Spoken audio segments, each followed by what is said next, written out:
Bonjour à tous et à tous, bienvenue dans la Taverne du Gamer. Pour cette saison 2, quel plaisir de vous retrouver, vous nous avez manqué. Je suis Sid, accompagné comme d'habitude de l'irremplaçable Kira. Comment vas-tu ? Salut, ça va très bien, fin de vacances, on est reposé, c'est parti pour une nouvelle saison comme tu dis. Exactement. Qu'est-ce que tu as fait de beau de ta semaine ? Alors déjà je suis allé en vacances un petit peu parce que bon c'est important de se balader, vacances, piscine et sport intensif on va dire. Je n'ai pas oublié la partie passion, hein. J'ai été voir quelques films au cinéma et j'ai été également jouer à quelques jeux vidéo. Donc j'ai été voir Blue Beetle que je vais chroniquer tout à l'heure. J'ai repris la dernière saison de South Park que j'avais pas vue et qui est vraiment très très cool. J'ai eu le temps de faire le jeu Into the Wave qui sera mon test de la semaine prochaine d'ailleurs. Ah, sympa. Voilà, je me suis mis à relire aussi un petit peu de Lovecraft. Ça faisait longtemps, en fait. Je me suis dit que être sous l'eau avec un mec dépressif, c'était pas suffisant, donc je rajoute un peu de Lovecraft par-dessus. Hein. Tant qu'à faire, autant faire ça bien. Et je continue mon périple Final Fantasy. J'en vois le bout. Si, j'ai vu Tortue Ninja aussi au cinéma, qui était très très très cool et que je vous recommande vraiment. Vous fiez pas trop à l'aspect graphique qui est un peu dégueulasse dans les bandes annonces. En mouvement pendant le film, c'est vraiment super. Ouais, ça rend bien. Ouais, carrément. Alors moi, comme toi, les vacances, on a profité du break de la Taverne du Gamer pour être en vacances. Mais par contre, j'ai attrapé un rhume. Donc navré si ça s'entend, hein, je suis un petit peu enrhumé. J'espère que ça va pas vous gêner. Et bien évidemment, j'ai joué. Hein.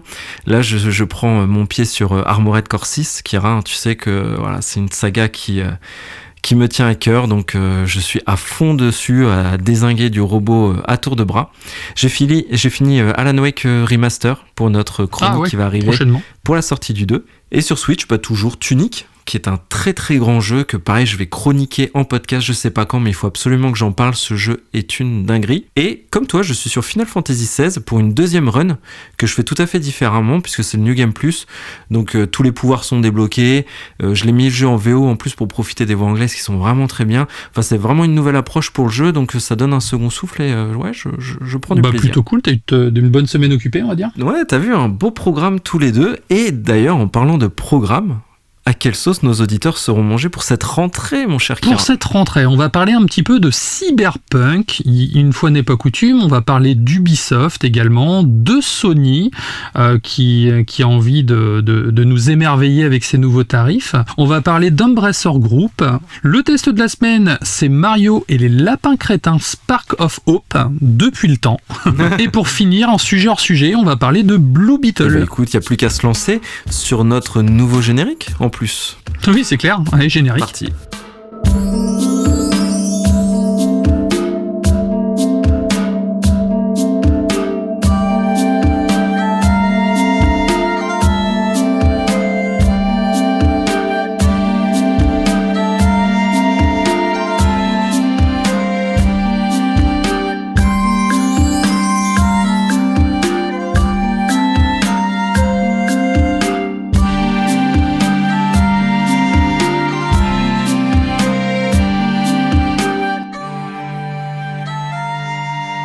Cyberpunk 2077, donc un second DLC en approche, oui ou non ? Telle est la question. Qu'en penses-tu, toi ? Écoute, moi je dis oui, parce qu'on les connaît, ils font souvent des DLC, donc je pense. La communication bat son plein en ce moment sur Phantom Liberty, tu sais, le DLC prévu fin septembre, donc qui approche dans quelques semaines maintenant. Beaucoup se posent également comme nous la question sur l'existence d'un second DLC, sachant qu'à l'époque, ils nous avaient parlé de plusieurs DLC, que ce soit solo, voire multijoueur. Donc, il se trouve que les responsables du studio ont quand même décidé de faire un léger rétropédalage et a confirmé que Phantom Liberty serait le seul et l'unique DLC du jeu Cyberpunk 2077. Okay. Est-ce que tu sais pourquoi ? Alors non, pas du tout. Je suis étonné. Je savais pas. En fait, c'est tout bête. Ils arrêtent de travailler sur le Red Engine. Ah, ils changent de moteur. Ils vont concentrer toutes leurs équipes à travailler sur l'Unreal Engine 5, voilà, pour les prochaines productions. Et du coup, ils arrêtent le développement de tout ce qui est contenu pour Cyberpunk, excepté quelques contenus, on va dire, cosmétiques. Ils parlent de nouveaux flingues, par exemple, de nouvelles voitures qui pourraient arriver en DLC gratuit. Mais en mise à jour massive, comme la nouvelle mise à jour qu'on va avoir, plus le DLC solo, ce sera le seul, l'unique et le dernier, du coup. Pour rappel, Phantom Liberty proposera donc un tout nouveau quartier, Dogtown, un nouveau personnage emblématique, Solomon Reed, incarné par le charismatique Idris Elba. Et la sortie est donc prévue pour le 26 septembre 2023, exclusivement sur Xbox Series XS, PS5 et PC. Pour toutes les personnes qui ont une console d'ancienne génération, malheureusement, le DLC ne sortira pas sur ces machines. Oui, bah après, la version Cyberpunk PS4 et Xbox One, je pense qu'elle a déjà fait parler assez d'elle. Je pense que c'est bon, ils peuvent s'abstenir. Mais du coup, si je comprends bien, la version 2.0 qui va arriver avec Phantom Liberty, ce sera vraiment la version ultime du jeu. Surtout qu'ils vont refondre beaucoup de choses. Ils avaient parlé de refondre l'IA des combats, la police améliorée, le niveau maximal du personnage qui sera augmenté, des nouveaux objets, etc. Donc là, on touche du doigt enfin la version, je pense, définitive de Cyberpunk. Exactement, sachant que bon, moi j'ai beaucoup aimé Cyberpunk dès sa sortie, j'ai pas eu énormément de bugs, j'ai eu la chance sur ma série X d'avoir joué une version quand même très stable. Le jeu s'est bonifié avec le temps, mais est-ce que t'as pas l'impression, toi, d'avoir joué une alpha du coup? Parce que là, ça va faire un peu plus d'1 an que le jeu est sorti, et là, il nous parle de l'expérience ultime de Cyberpunk, et c'est ce qu'on aurait dû avoir dès la sortie, en fait. Alors, ça m'a fait complètement ça, parce que au-delà du DLC Phantom Liberty que j'aurais probablement pas fait, moi, c'est la version 2.0 que je trouve ultra intéressante, où ils ont amélioré tout un tas de choses. Ils ont rajouté même les combats en véhicule. Enfin, le jeu, ils le disent eux-mêmes que le jeu ne sera plus le même pour nous inciter à y rejouer. Mais en fait, moi, c'est à cette version-là que je voulais jouer direct. Donc, c'est vrai qu'il y a ce petit côté un peu déceptif, tu vois, parce que, mais après, c'est très bien, ils améliorent leur jeu, mais la vraie version, elle est là, elle est maintenant, quoi. C'est pas celle qu'on a jouée il y a déjà quelques années. Alors, le truc, c'est que je voulais faire que le DLC, tu vois, et en fait, je pense que je vais devoir refaire tout le jeu intégral. Ouais. Je pense que je vais peut-être refaire une run globale, DLC inclus, et proposer un test global sur la totalité de l'expérience. Bonne idée. Bah, si ça vous intéresse, dites-nous, en nous contactant sur les réseaux, n'hésitez pas, mais c'est une bonne idée. Pour continuer, parlons du rachat Xbox et Activision Blizzard King. Donc en fait, on en reparle parce que c'est quand même une sacrée surprise qui s'est passée. Enfin, moi, je m'y attendais pas du tout. Et d'ailleurs, vous nous avez un petit peu incité sur Twitter à en parler. Ça a été une suggestion quand j'ai publié la news sur Twitter. Ubisoft, du coup, rentre dans la bataille auprès d'Xbox pour faire passer le rachat Activision Blizzard. Rien que ça, c'était vraiment très étonnant. Je vais décrire le pourquoi du comment, mais Kira, est-ce que comme moi, t'es tombé un peu dénu quand t'as vu cette news tomber? J'avoue que j'ai halluciné, oui. Sur le coup, je me suis dit, wow, celle-là, je l'avais pas vu venir. Ouais, celle-là, on l'a pas vu venir. Et donc, pourquoi on parle d'Ubisoft avec Activision Blizzard et Xbox? Donc non, Xbox n'est pas en train de racheter Ubisoft. En fait, la CMA, donc l'organisme de régulation de la concurrence britannique, qui freine toujours un petit peu le rachat, malgré tout ce qui se passe autour. Elle est un petit peu seule contre tous aujourd'hui, mais finalement, on va lui reconnaître le fait... Comme les Anglais et l'Europe, quoi. Ah, c'est très british, mais on va leur reconnaître le fait de toujours mener bataille jusqu'au bout. Et pour que la CMA accepte, Xbox... du coup, a fait un partenariat avec Ubisoft pour que les jeux, durant 15 ans en plus, la période est très longue, pour que les jeux Activision Blizzard en streaming soient disponibles via l'Ubisoft Plus, sauf en Europe, partout dans le monde. Donc dans les faits, vraiment, qu'est-ce que ça veut dire? Microsoft renonce au droit d'accès du streaming pour les jeux Activision Blizzard King. Donc Microsoft n'aura pas les droits, et ces droits, par contre, il va les revendre à Ubisoft. Donc Ubisoft, c'est notre fleuron français quand même. Donc c'est très bien pour cette entreprise. Et donc eux seront en charge, Ubisoft, de commercialiser, encore une fois sur le streaming, on parle que du cloud, ça concerne que le cloud évidemment, mais sur toute la partie streaming et cloud, c'est Ubisoft qui va commercialiser les jeux Activision Blizzard King. Pourquoi faire ça? Pourquoi de proposer ça à la CMA? C'est pour que Microsoft ne se réserve pas les droits d'exploiter les jeux Activision Blizzard King en cloud à ses seuls utilisateurs Xbox et PC. Ça permet d'ouvrir ces jeux-là à tous les joueurs, peu importe leur plateforme. Et en plus, Ubisoft deviendrait le seul et unique interlocuteur pour discuter avec d'autres plateformes qui voudraient intégrer les jeux Activision Blizzard King dans leur service. Donc vraiment, c'est moi de mémoire, je crois que c'est du jamais vu. Ça m'a vraiment étonné. Surtout que c'est surprenant parce que quand on pense au cloud gaming, on pense pas à Ubisoft. Après, c'est vrai que maintenant qu'Embracer Group a des parts dans Ubisoft en fait, et que eux niveau cloud gaming, c'est très très très fonctionnel, ça me paraît être une suite logique. Donc c'est un gros deal, et c'est un beau deal surtout que Ubi vient de signer, À voir comment ils vont le répercuter par contre. Donc possiblement via leur... ils parlaient de leur abonnement Ubi Plus sur télé connectée avec une manette et tout. Donc après le problème c'est que ça génère une multiplication d'abonnements. Ça c'est problématique à mon sens. La bulle à un moment va bien péter tôt ou tard. Mais en tout cas voilà, c'est un beau deal pour eux, surtout qu'ils sont un peu dans le mal en ce moment, donc c'est intéressant. Oui, l'action d'Ubisoft a bondi parce que je pense que ça a surpris tout le monde, y compris les marchés. Tu m'étonnes. Et comme tu l'as très bien dit, ça donne en termes d'image d'entreprise pour Ubisoft, c'est très très intéressant parce que ça montre que Ubisoft, c'est l'innovation, c'est l'avenir, c'est le cloud gaming, et en plus on se projette du coup avec Ubisoft, donc ça montre une certaine stabilité pour l'entreprise. Qui dit stabilité, ça rassure les marchés, ça rassure les investisseurs. Et en plus, pour Ubisoft, bien sûr, c'est une source de chiffre d'affaires qui sera non négligeable. Donc tu as raison, à voir comment ça va se goupiller, comment ça va se matérialiser. Et il faut encore que le rachat soit conclu pour que cette clause fasse effet. Et une fois, je le redis, l'Europe n'est pas concernée. Donc pour les jeux Activision Blizzard King en cloud, en Europe, ce sera via GeForce Now, via d'autres services. Le Game Pass, très certainement. Mais en tout cas, l'autre grande inconnue, c'est aussi comment le marché sur ces 15 ans va réagir par rapport au cloud gaming. Est-ce que ça va marcher ? Est-ce que les joueurs sont au rendez-vous ? Il reste encore pas mal d'inconnus au travers de cette nouvelle technologie en tout cas. On va parler d'autre chose de réjouissant. Alors l'inflation selon Sony, bien sûr c'était un sarcasme. À une période où les foyers français essayent de faire des économies, Sony décide d'augmenter les tarifs de ses offres PlayStation Plus de façon assez spectaculaire, je dois dire. Pour un abonnement essentiel, les joueurs devront débourser la somme de 71,99€ au lieu de 59,99€.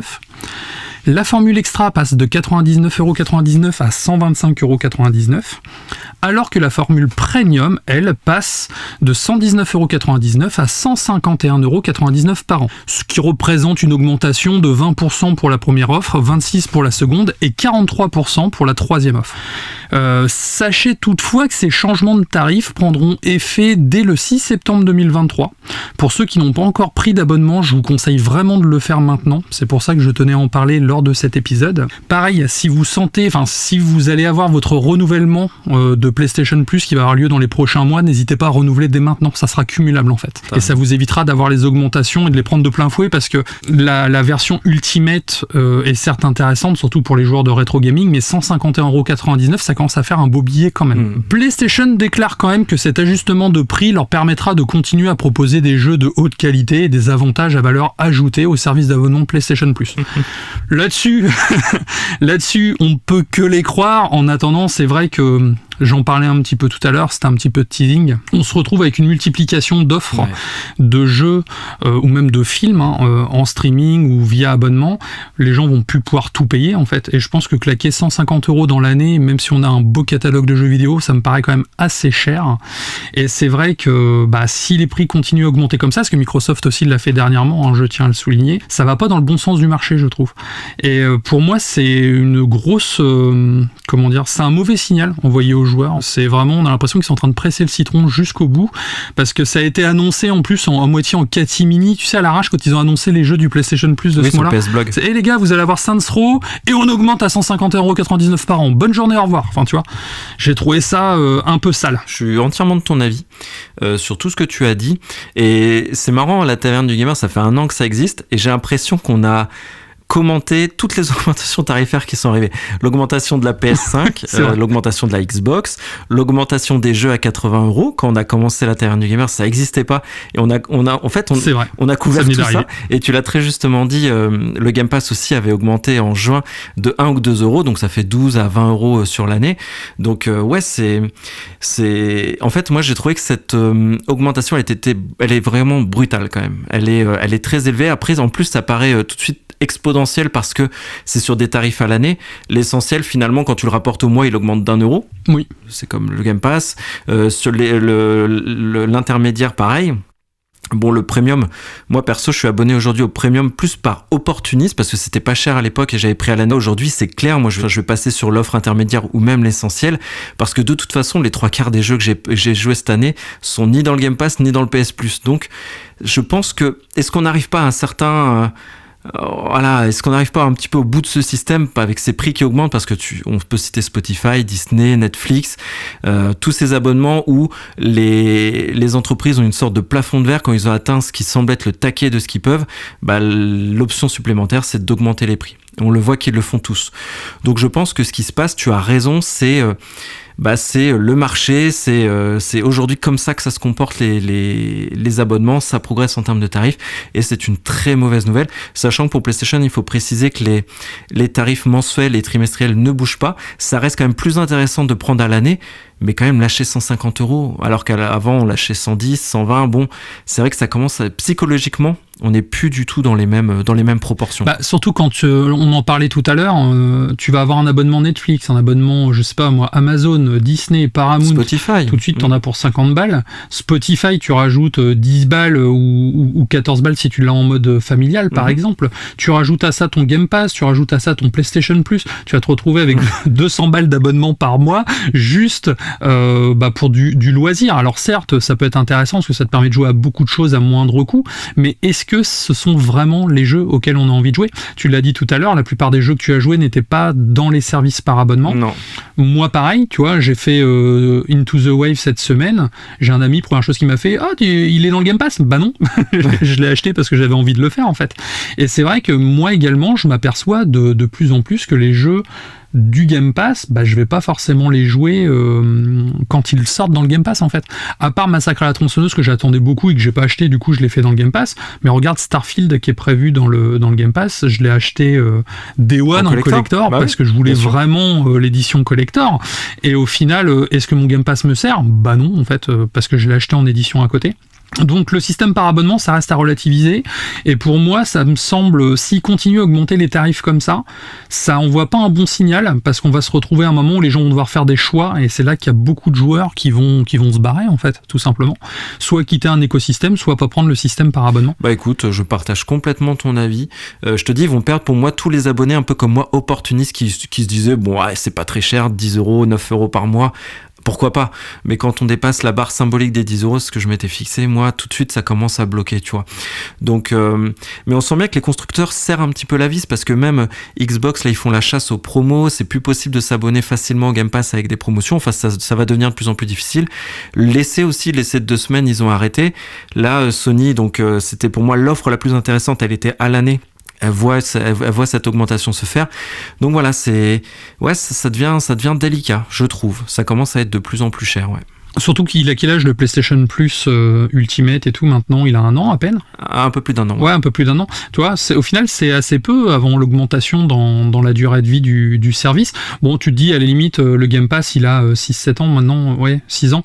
Tu peux te dire, ok, d'accord, vous avez eu le temps de profiter, maintenant, voilà, on va restructurer le truc et tout. Pourquoi pas? Mais là, ça reste un service de nouveauté. Je l'ai pas pris quand j'ai acheté ma PlayStation 5. J'ai juste pris la version essentielle pour pouvoir avoir les jeux gratos du mois et puis pour pouvoir jouer un petit peu en réseau avec toi ou avec d'autres personnes, par exemple. Mais là, ça me donne pas envie de passer à la caisse du tout. En fait, j'ai pas de valeur ajoutée vraiment. En fait, même pour les jeux rétro, j'adore ça. Mais bon, les jeux rétro, ça me donne pas envie de mettre 12 balles par mois, quoi. Mais en fait, ces décisions-là, elles sont prises vraiment. C'est de l'étude de marché. Ils estiment combien d'abonnés ils vont perdre, combien vont rester, est-ce que ça va leur faire gagner un plus, ils font la balance plus et les moins, tu sais, c'est des études data analyst, enfin telles qu'on a dans toutes les grosses boîtes maintenant, donc c'est des décisions très chiffrées. En augmentant l'abonnement annuel, il reste moins cher que le mensuel trimestriel, il reste moins cher ou au niveau du Game Pass, donc ils regardent où ils se situent, et là ils ont augmenté du taquet de ce qu'ils pouvaient faire, et ils l'ont fait, donc c'est un peu sournois, et c'est abrupt en tout cas. Moi j'ai trouvé que c'était c'est violent d'un coup comme ça, je trouve que c'était une grosse augmentation quand même. Oui, c'est vrai. Bon, enchaînons sur un sujet qui est pas forcément plus joyeux. C'est vrai qu'on a fait enchaîner nos 2 sujets mauvaises nouvelles suite à suite. Mais après, c'est parce qu'il y a que du feel good. Mais là, on va parler d'Embracer Group, un très grand géant du jeu vidéo. Rappelons-le, Embracer Group, c'est 12 filiales, 134 studios, plus de 16 000 employés dans le monde, 40 pays je crois, enfin bref, c'est un colosse. Mais est-ce que ce colosse n'est pas le colosse au pied d'argile? C'est la question que je me pose, Kira, parce que c'est vraiment des mauvaises nouvelles que je vais annoncer. Donc dans tout ce rachat, évidemment, et c'est ça que j'aime pas dans le côté rachat de studio, c'est qu'inévitablement ça engendre des restructurations. Et il y a 2 studios qui ont pris cher. Le premier a carrément fermé. Et c'est un studio qu'on aime tous les deux, pour des licences différentes, bien que je crois que t'aimes aussi Red Faction. C'est Volition Studio, qui ferme le 31 août, donc il a fermé là très récemment. On le connaît aussi pour Saints Row et Red Faction, donc Saints Row que tu adores. Moi, Red Faction, c'est un jeu d'enfance, coup de cœur. Enfin, moi, j'adorais ce jeu. Je jouais en multi avec les copains, on pouvait casser les murs et tout. C'était révolutionnaire. Enfin, c'était fou sur ma... Total Recall en jeu. Ah non, mais c'était génial. Et ce studio ferme comme ça du jour au lendemain. Parce qu'Embracer, voilà, restructuration. Et aussi, ils ont annoncé des licenciements côté studio Gearbox, à qui on doit Half-Life, Borderlands, et du témoignage de certains employés. Donc après, ça à prendre au conditionnel, hein, évidemment. Mais ils disent qu'ils l'ont pas vu venir, ils n'ont pas eu forcément d'informations, et ils disent simplement qu'ils ont été victimes de cette restructuration. Donc ça laisse un goût très amer. Parce qu'on se dit, quand on est un géant et qu'on rachète des studios, c'est plutôt dans le but de les faire pérenniser, de les faire grossir, mais pas faire ça, quoi. Surtout sur des studios Saints Row, Red Faction, Half-Life, Borderlands, c'est des très beaux studios quand même. Donc ça fait mal. Non, c'est clair, c'est en plus là comme ça en fin de vacances et tout, on est content, on est dans l'euphorie du truc, et puis bim, une grosse quenelle tombe comme on dit. Donc ouais, non, c'est vrai que c'est pas cool et bah c'est très triste encore une fois. Et en plus, ce qui serait le plus sournois, est-ce que, bon, théorie du complot ou pas, franchement, moi je me suis fait tout de suite la remarque, ils annoncent ça le 31 août, quand toute la twittosphère, tous les réseaux, les sites web sont engorgés par Starfield. C'est la fin de l'embargo. Ils savaient pertinemment que toute la terre entière allait parler de Starfield, et eux, ils glissent tous leurs deux communiqués pour dire licenciement et pour dire fermeture de studio à cette date pile qui était en effervescence. Est-ce que c'est un hasard du calendrier ? Voilà, on va pas faire les complotistes. Non, moi non plus. Mais on va pas faire les complotistes. On va leur laisser le bénéfice du doute. Mais j'y crois pas. Il n'y a pas de fumée sans feu. Exactement. Donc c'est sale, comme on dit. Et ben moi, pour finir, je vais parler d'un truc un petit peu plus sympa. On va parler de The Crew 3. Alors, bon, non pas que le jeu a l'air bien et est attendu, hein, loin de là, mais je vais en parler tout simplement car Ubisoft se sent très confiant pour le jeu, car du 14 au 17 septembre, vous allez pouvoir découvrir gratuitement The Crew pendant 5 heures. La progression et les objets débloqués en cours de jeu donc seront conservés si jamais vous décidez d'acheter le jeu par la suite. Donc ce qui est quand même plutôt cool, et c'est vrai que donner un essai de 5 heures dès la sortie d'un jeu, c'est qu'ils sont confiants quand même. The Crew Motorfest, de son petit nom, est attendu pour le 14 septembre prochain sur PlayStation 5, PS4, Xbox Series XS, Xbox One, PC via l'Epic Game Store, enfin il sort partout, sauf sur Switch. Pour info, il y aura 3 jours d'accès anticipé en précommandant l'édition Gold ou Ultimate. Cet accès anticipé est également inclus dans l'abonnement Ubisoft Plus, donc encore une fois, les abonnements et les versions entre guillemets collector permettent d'avoir un accès anticipé. Alors moi justement, pourquoi je voulais en parler, j'avais une petite question. Est-ce que ça serait pas une façon déguisée de permettre aux gens de passer à la caisse et de jouer plus tôt ? C'est pour donner le sentiment aux gens d'être un peu exclusif, de jouer à quelque chose avant. Est-ce que pareil, la date peut-être qu'elle était prévue le 1, mais ils se sont dit bah tiens, le premier du mois on va dire que c'est un accès anticipé, on va le sortir 5 jours après. On ne sait pas, mais c'est pour se donner ce petit côté un peu exclusif, un petit peu tension, un petit peu engouement, et surtout pour faire acheter en plus des abonnements, parce que certains, comme toi peut-être Kira, pour Starfield pouvaient l'avoir dans le Game Pass, mais non, ils sont passés à la caisse pour y jouer un petit peu avant. Donc c'est du pur marketing, ça fonctionne. C'est est-ce que j'irai pas jusqu'à dire que c'est brillant, mais c'est une idée commerciale qui fonctionne et je pense qu'il va continuer, qu'on verra de plus en plus. Après, d'un sens, c'est malin, parce que regarde Starfield, tu l'as dans le Game Pass, tu peux y jouer Day One le 6. Si tu veux y jouer plus tôt, tu payes 33,90€ ou 34,90€, je sais plus, où tu as l'édition Premium, donc qui rajoute des skins, des DLC, des choses comme ça, et ce fameux accès anticipé. Au final, c'est bien, ça laisse le choix aux joueurs. C'est soit tu profites de ton abonnement, soit tu payes quand même l'équivalent de la moitié d'un jeu pour pouvoir y jouer plus tôt. Donc c'est hyper malin. Moi, en soi, je trouve ça plutôt pas mal, parce que les gens qui ont les moyens et qui veulent, ils peuvent se permettre de le faire, et ça me paraît moins toxique que tu sais les battle pass, les loot box ou les choses in-game que tu dois acheter. Là en l'occurrence, si tu veux y jouer plus tôt, ok, tu passes à la caisse en compensation de fil de 3 petites choses, donc certes c'est pas à la portée de tout le monde, mais en soi je trouve que c'est pas un mauvais mood, même si ça reste discutable. Ça reste discutable, mais par contre on est sur quelque chose qui est facultatif, les gens ne sont pas contraints de le faire, donc voilà, c'est vrai qu'on peut passer l'éponge là-dessus. Ils le font aussi pour Baldur's Gate 3 qui sort le 6 septembre, je crois, sur PS5 et on peut y jouer dès le premier, un peu comme Starfield. Donc c'est quelque chose qui se fait beaucoup aujourd'hui et qui est de bonne guerre. Du coup, est-ce que tu vas prendre Baldur's Gate 3, toi ? Je vais prendre Baldur's Gate 3. J'attends mon anniversaire, mais je vais prendre Baldur's Gate 3 évidemment pour. Je peux plus. J'ai succombé à la hype quand j'ai vu tout le monde en parler. Oui, je vais m'y mettre. Je t'avoue que j'hésite. Ce qui me fait chier, c'est qu'il n'y a pas d'édition physique sur le jeu. Oui. C'est vrai. Et pour un RPG comme ça, où la narration est très importante, où il y a énormément de dialogue, j'ai appris que le jeu serait uniquement sous-titré. Oui, non, moi ça me gêne pas. J'ai l'habitude avec les jeux Larian Studio. Les VO en plus sont de très très grande qualité. Je le vois d'ailleurs en jouant à Final Fantasy XVI en VO, où elle est vraiment sublime. Et ça permet d'avoir une synchronisation labiale aux petits oignons. Hein. Big up à notre cher Starfield qui est sorti comme Starfield. Aujourd'hui. Donc à voir, je préfère qu'il soit vraiment clean, propre, bien fait et comme on l'aura pour Baldur's Gate, que à moitié fini comme sur Starfield. Mais il y a deux écoles, je comprends tout à fait que pour un RPG ça puisse gêner de ne pas avoir la VF. Il n'y a aucun débat, je comprends tout à fait. Mais moi ça me gêne pas en tout cas. Eh ben, je pense que c'est le moment de passer à notre test de ce premier épisode de la saison 2 avec une petite interlude musicale, la nouveauté de notre podcast, mon cher Kira. On commence sur une petite interlude de Mario et les lapins crétins, Sparks of Hope.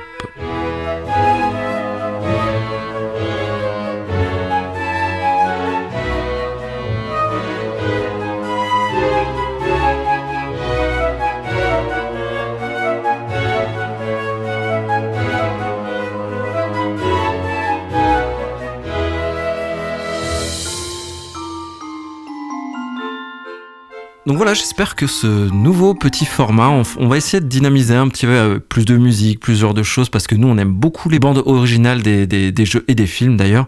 C'est quelque chose qui nous passionne avec Kira, donc on voulait rajouter ce petit élément, peut-être de dynamisme, de variété dans notre podcast. Donc vous nous direz si vous appréciez, sachant qu'en plus on va parler d'un jeu qui a une bande son absolument magnifique. Donc c'est Mario et les lapins crétins, Sparks of Hope. Enfin, Kira, ça fait combien de temps que j'en parle de cette chronique ? Je crois au moins 6 mois, non ? Ouais, à peu près, ouais, c'est ça. C'est limite devenu un jeu rétro. Oui. Après, on peut dire que c'est un jeu de vacances, on est en fin de vacances, donc bon... Et un jeu d'actualité, parce que quand vous entendrez cette chronique, il y a un DLC qui sort qui donnera la possibilité de jouer Rayman. Donc ça, c'est quand même super cool. Donc on est dans les actualités. Il y a des DLC qui sortent, c'est d'actualité de parler de Mario et les lapins crétins Sparks of Hope. Donc franchement, on a beaucoup parlé d'Ubisoft aujourd'hui parce que c'est développé par Ubisoft, Milan et Paris, édité par Ubisoft et Nintendo. C'est disponible sur Switch. C'est une exclusivité Switch. Moi, je l'ai eu à une 50 d'euros le jeu. Donc, on nous a demandé d'ailleurs en podcast, Kira, de bien redonner la plateforme, où on peut le trouver, etc.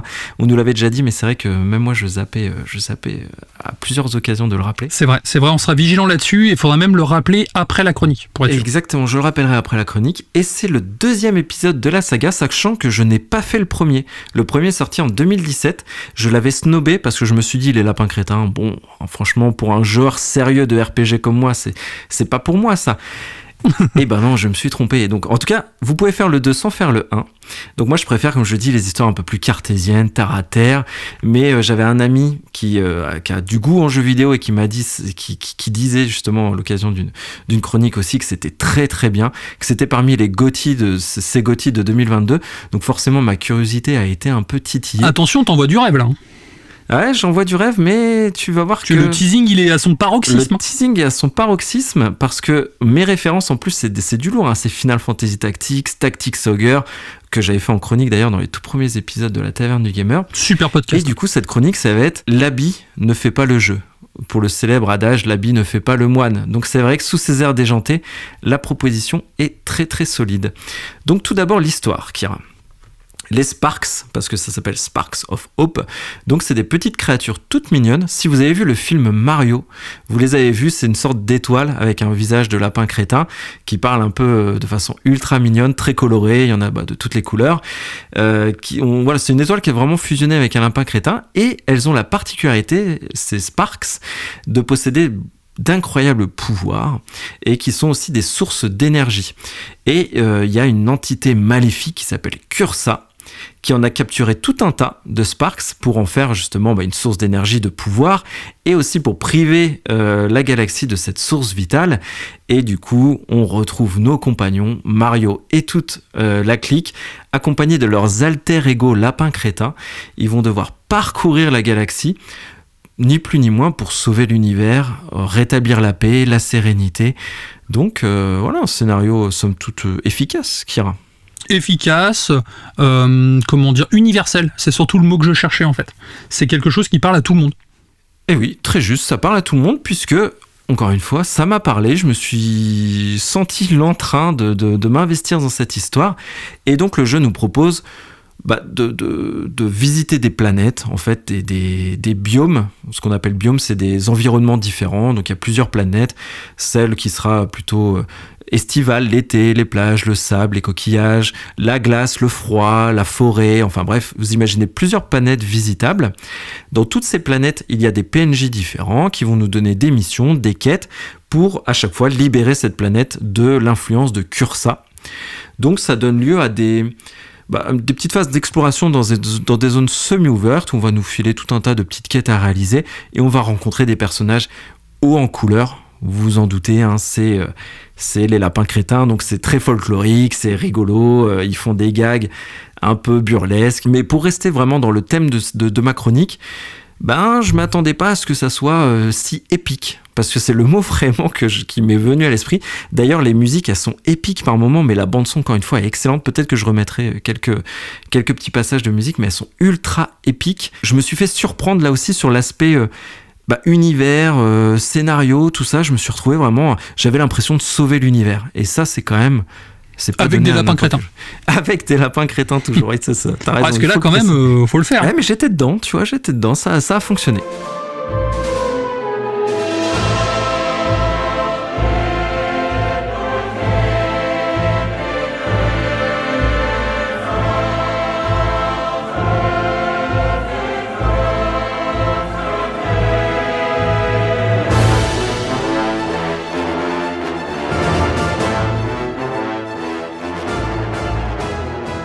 Mais rentrons quand même dans le vif du sujet. C'est un tactical RPG, donc on va parler de gameplay. Donc, surtout que dans un tactical RPG, c'est ce qu'on appelle tactical, c'est vraiment, il faut imaginer du jeu d'échecs en temps réel, au temps réel au tour par tour d'ailleurs, où il faut vraiment bien placer ses personnages, attaquer de la bonne façon, observer ses adversaires. Donc c'est plutôt des jeux qui sont stratégiques. Donc c'est pour ça que je faisais pas tout de suite la connexion lapin crétin tactical RPG. Et donc quand on traverse ces biomes, on va rencontrer des combats, des champs de bataille. Ça va ouvrir à des champs de bataille. On n'aura pas de damier. Tu sais, c'est souvent ça dans les tacticals où tu te déplaces case par case. Là, on est sur du déplacement plus ouvert, avec des zones pour chaque personnage. Et en fait, on va jouer nos personnages. On va finir notre tour. On va jouer 2 ou 3 personnages selon les missions. Et notre adversaire va jouer les ennemis, qui eux peuvent être plus nombreux. Une fois que les ennemis ont terminé, ça va être à nous, etc., etc. Jusque-là, je suis clair, Kira ? C'est clair. Limpide. Et on a par personnage 2 actions, sachant qu'on peut se déplacer à volonté dans la zone de notre personnage. Il a des points de déplacement, on peut se déplacer autant qu'on veut. Et par contre, il y a 2 actions. Attaquer, utiliser un spark, utiliser un objet ou un coup spécial. Donc on a 2 actions et on fait ce qu'on veut de ces 2 actions, sachant qu'on peut attaquer malgré tout qu'une seule fois. Et ce qui est bien, c'est chaque personnage a des archétypes et des armes différentes. Donc je peux parler de Luigi qui par exemple tire à distance, c'est un archer très puissant d'ailleurs. C'est un sniper. Bowser, à ton avis, il fait quel genre d'attaque, connaissant le personnage ? Attaque de mêlée, de zone. Voilà, c'est du bourrin, t'as tout de suite il éclate ses fesses. Il attaque avec un gros bazooka. Est-ce que ça lui va bien, un gros bazooka ? Ouais, ça se tient. Remarque, depuis que je l'ai vu chanter dans le film Mario, je t'avoue, il a un peu perdu de sa superbe. Eh écoute, là, il tire avec un bazooka et ça fonctionne très bien. Il y a Lapin Peach, qui est une healeuse, qui soigne le groupe. Mario, qui peut sauter sur la tête des ennemis, donc ça, c'est rigolo. Et il a des attaques plutôt puissantes. Donc, il y a une vraie diversité d'actions au travers des personnages qui nous sont confiés. Mais en plus, il y a ces fameux Sparks. Donc, on peut équiper chaque personnage de 2 Sparks différents. Et ils ont des pouvoirs soit offensifs, soit défensifs. Donc, il y en a tellement de Sparks que je ne vais pas tous vous les décrire. Mais pour te donner une idée, Kira, un Sparks peut faire tomber une pluie de météorites. Un autre, il peut te donner un élément à ton arme, feu, vent, eau, poison, parce que chaque ennemi a des faiblesses ou des résistances. T'en as aussi qui peuvent te donner un bouclier, te redonner de la vie, faire revivre un allié. Enfin bref, imagine plein de champs des possibles. Des Sparks, je pense qu'il y en a plus d'une trentaine, quarantaine, cinquantaine. Donc c'est vraiment un jeu ultra diversifié en termes d'action. Ça te donne un panel d'éventail très très large, sachant que tu peux swapper de personnages entre chaque mission, de Sparks. Enfin, tu vois tout de suite le champ des possibles qui est très très très très vaste. Et tu l'adaptes à ton gameplay ensuite. Tu l'adaptes à ton gameplay et au biome aussi que tu rencontres, parce que le jeu va te forcer à renouveler ton équipe, renouveler tes Sparks, et ça c'est vraiment très bien. Mais là où le gameplay prend toute sa superbe, j'ai trouvé, je l'ai même mis entre guillemets sur mes notes, c'est l'art du déplacement. J'ai trouvé que la richesse et l'épanouissement du gameplay se faisait au travers du déplacement des personnages, parce que Kira, comme je te disais, t'es pas sur un damier. Tu vas cliquer, tu vas sélectionner ton personnage, il aura une large zone sur laquelle il pourra se déplacer, mais il peut se déplacer, activer un Spark, donc lâcher des météorites comme je disais, enfin bref, utiliser son Spark et repartir. C'est-à-dire que tu peux t'approcher des ennemis, faire ce que tu veux, repartir à couvert pour attaquer. En fait, il y a que c'est cool ça. C'est très très cool. Il y a qu'une seule action qui fiche ton personnage pour la fin du tour, c'est attaquer. Mais pour tout le reste, tu peux faire ton action et te redéplacer. Et aussi tu peux t'aider d'un autre personnage pour voler, donc c'est vraiment, faut se dire que c'est très aérien, c'est très très basé sur le déplacement. T'as énormément de latitude. Tu vois, et ça, je trouve que c'est assez rare sur les tacticals, ou plutôt le déplacement, c'est pour but stratégique, que là, c'est vraiment et ludique et stratégique. Et ça, je trouve que c'est une des particularités de ce jeu que tous les tacticals n'ont pas. Oui, c'est clair. Puis surtout, tu penserais pas à une telle, on va dire une telle technicité en fait dans un jeu qui pourrait paraître être pour enfants en fait, parce que la licence Mario d'un côté, la licence Mario crétin de l'autre, de là tu te dis ça va être facile et accessible, mais là tu vois qu'il y a quand même une certaine technicité et une certaine façon d'appréhender le gameplay en fait que tu vas pas retrouver chez les ténors du genre en fait. Et en fait, on s'est pas concerté, mais tu as dit ce que j'allais dire en fait. Parce que même, pour pousser l'exemple plus loin, tu peux déplacer un personnage, lâcher un pouvoir de Sparks, rester sur place, sélectionner un autre personnage, tu peux sweeper de personnage à tout moment, et lui-même le déplacer, faire une action, et en fait, tu te retrouves avec une énorme richesse. Donc, pour rester dans le thème de ma chronique, l'habit ne fait pas le moine, je m'attendais vraiment pas à avoir cette profondeur de gameplay, parce que c'est très stratégique, mais en même temps, Kira, c'est ultra amusant. En fait, c'est inventif, ça valorise vraiment les actions du joueur, et tu vas essayer comme ça de te dire, tiens, si je déplace celui-là, là, que je fais ça, je vais faire déplacer celui-ci aussi. C'est ultra rigolo. Pour te donner un exemple d'un tour que j'adorais faire, je prenais Bowser, donc qui est le gros bourrin de service, j'allais au milieu de la map parce que je lui avais mis beaucoup de points de vie, il était très résistant, et j'utilisais un Spark qui était très très très cool, mon Spark préféré, qui chante une petite chanson et ça ramène tous les ennemis sur Bowser. D'accord, donc ça lui permet de te faire une grosse attaque de zone de chacal bien comme il faut. Voilà, exactement. Je fais venir tout cela. En plus, je peux redéplacer mon petit Bowser, donc je m'éloigne, je lâche mon gros coup de bazooka, j'ai ma Peach qui fait des attaques plutôt fusil à pompe, tu vois, en cône. Enfin, tu peux faire un milliard de choses. Tu peux lâcher aussi des AOE avec tes Sparks. Enfin, je te dis, c'est ultra riche, valorisant, et ça pousse à la créativité du joueur. Et ça, c'est pas toujours le cas dans les tacticals, parce que souvent dans les tacticals, t'as une bonne façon de faire qui va t'aider à résoudre la situation que tu rencontres. Là, c'est tellement riche et varié que, en effet, comme tu l'as dit, c'est assez insoupçonné. D'accord. Mais la richesse, elle s'arrête pas là. C'est parce que aussi tes personnages ils vont gagner des niveaux, donc jusque là c'est un RPG, c'est classique. Tu vas avoir des points de compétences, donc chaque personnage a plusieurs arbres de compétences, il en a 4, et les points que tu vas investir, tu vas pouvoir aussi les enlever à tout moment et les réattribuer sur d'autres compétences. Tu peux jouer comme ça à tout moment sur tes points de compétences, et ça, moi personnellement, j'adore ça. J'aime pas quand je dépense un point de compétence et je sais qu'il restera là tout le temps, ça rajoute une sorte de pression. Là, tu peux vraiment te faire des arbres de compétences en fonction des situations que tu rencontres, donc là aussi ça rajoute de la réflexion, de la diversité dans ce que tu vas faire, et ça personnellement c'est ce que j'aime énormément moi dans les RPG. Donc cet aspect RPG, comme je disais, il offre une flexibilité mais aussi une accessibilité qui est remarquable. Je le trouve jamais trop simple, jamais trop punitif, il est toujours valorisant pour le jeu. Ce que j'aime aussi, Kira, c'est que quand c'est pas ton personnage qui gagne des niveaux, c'est le groupe entier, donc ça c'est plaisant aussi pour pas avoir des persos qui sont à la traîne, comme ça tu peux changer d'équipe à tout moment, donc c'est vraiment du plaisir de voilà, de faire sa petite tambouille avec ses points de compétences. Sa petite team aussi que tu vas pouvoir customiser en fonction de leur arbre de compétences, c'est ça ?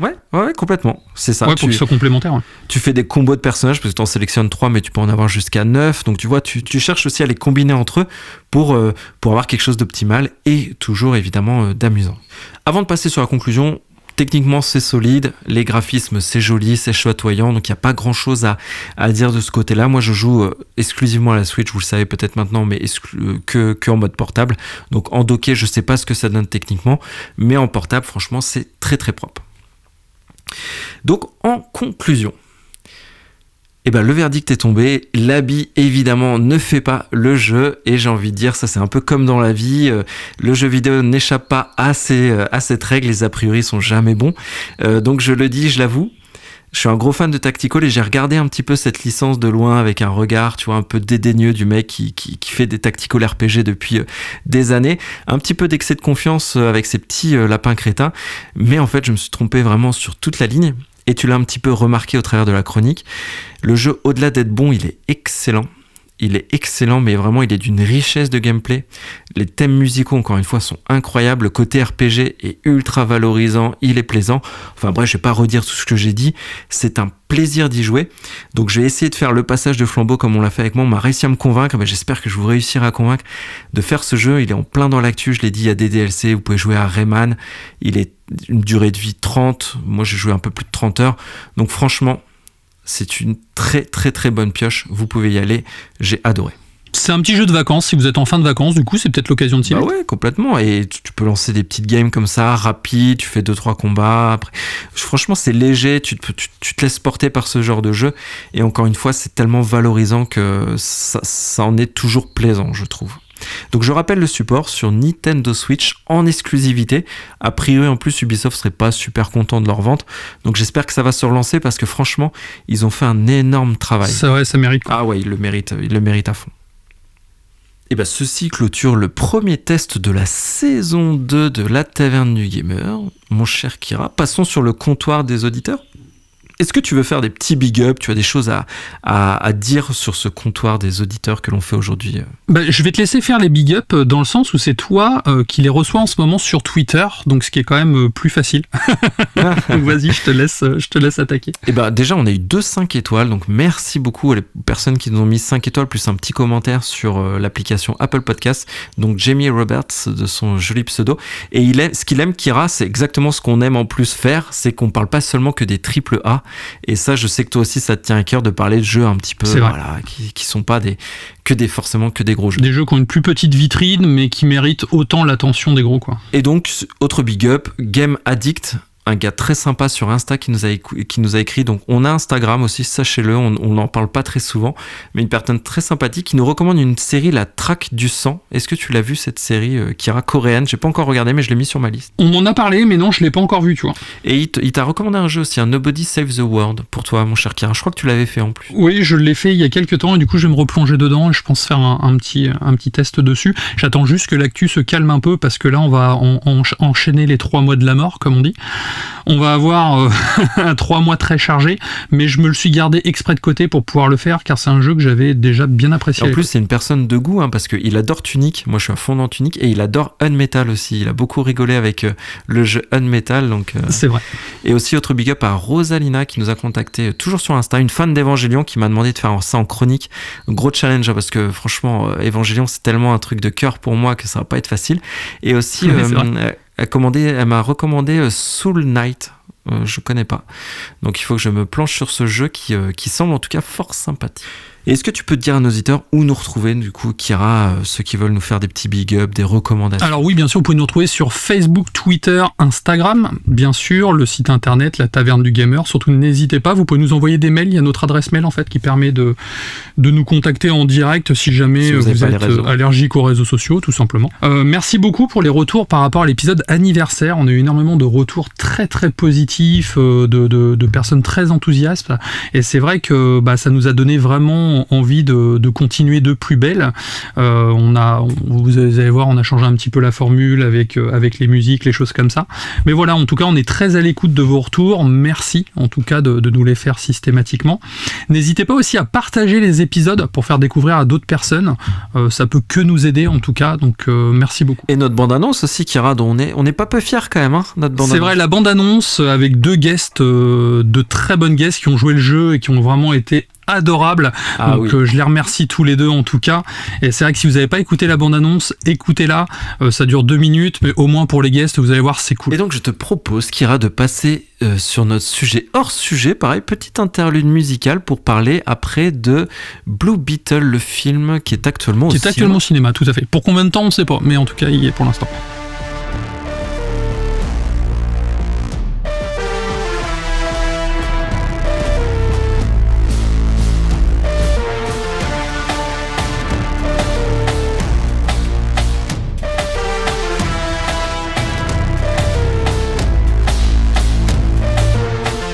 Beetle, donc, qui est un film américain réalisé par Ángel Manuel Soto. Donc, je vais pas faire l'accent mexicain dégueulasse, mais en tout cas, le cœur y est, bien sûr.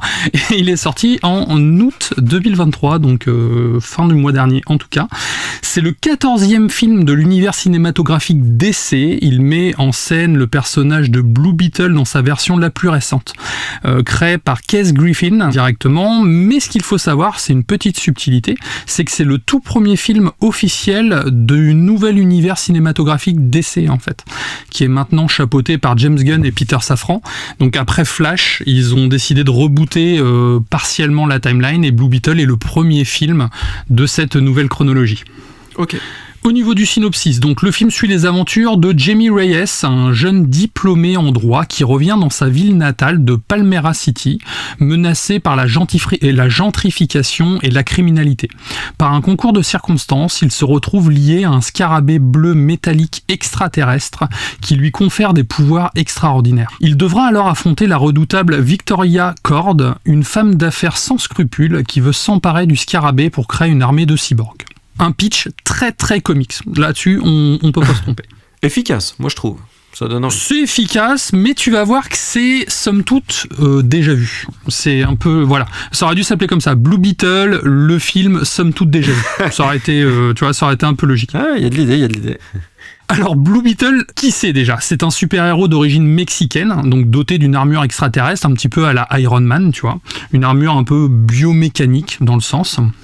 C'est réalisé par un Mexicain également, en fait, et ils ont voulu vraiment, on va dire, s'imprégner de la culture mexicaine pour pouvoir parler d'une autre culture qui est pas toujours bien accueillie, surtout dans le cinéma américain. Le film se veut comme une comédie d'action familiale qui aborde des thèmes comme l'identité, la diversité et la justice sociale.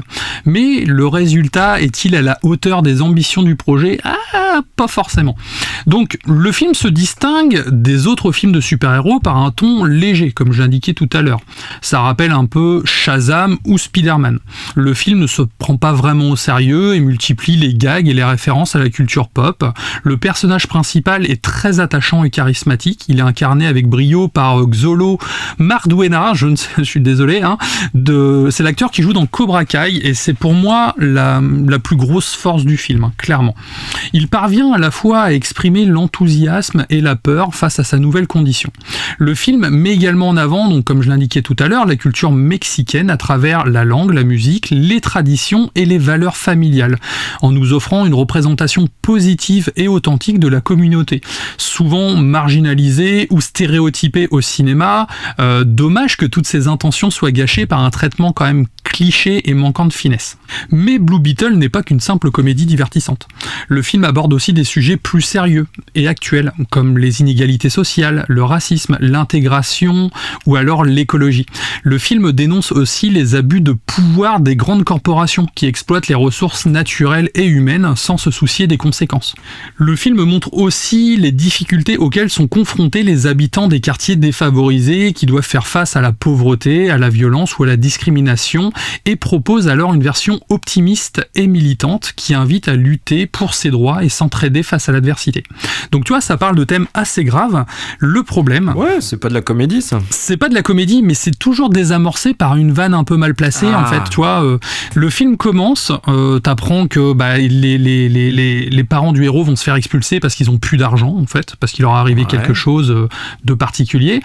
Mais en aucun cas, t'as peur pour eux. Tu vois, t'as la frangine qui se marre tout le temps, t'as l'oncle qui fait des vannes complotistes systématiquement, t'as la mère de famille qui joue le rôle de la mère de famille, mais en aucun cas, tu t'inquiètes pour eux et tu sens vraiment la tension. Quand on dit que tu vas te faire virer dans 3 mois et que c'est la maison de ton enfance, il devrait y avoir un minimum quelque chose derrière, tu vois. Tragique, mais là, non, c'est un peu, traité au-dessus de la jambe.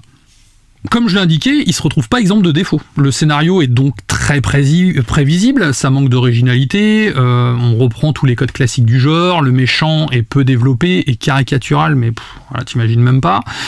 C'est une figure maléfique sans la moindre nuance, les effets spéciaux sont très inégaux, ça alterne entre des scènes spectaculaires et d'autres vraiment très très vilaines, donc on n'est pas non plus au niveau du film Flash, mais ça reste quand même un peu dégueulasse par moments. Le rythme du film est en dents de scie également.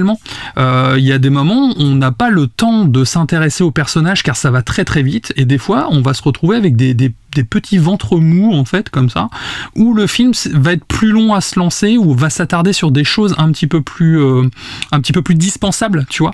Ce qui fait qu'il y a des moments tu te fais un peu chier. Alors ça dure pas longtemps, ça va durer 5 minutes, mais le film aurait mérité d'être raccourci d'au moins un bon quart d'heure, 20 minutes en tout cas.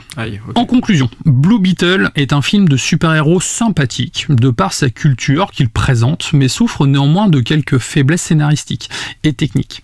Il n'atteint en aucun cas les niveaux des meilleurs films du genre, coucou le Snyder Cut Justice League.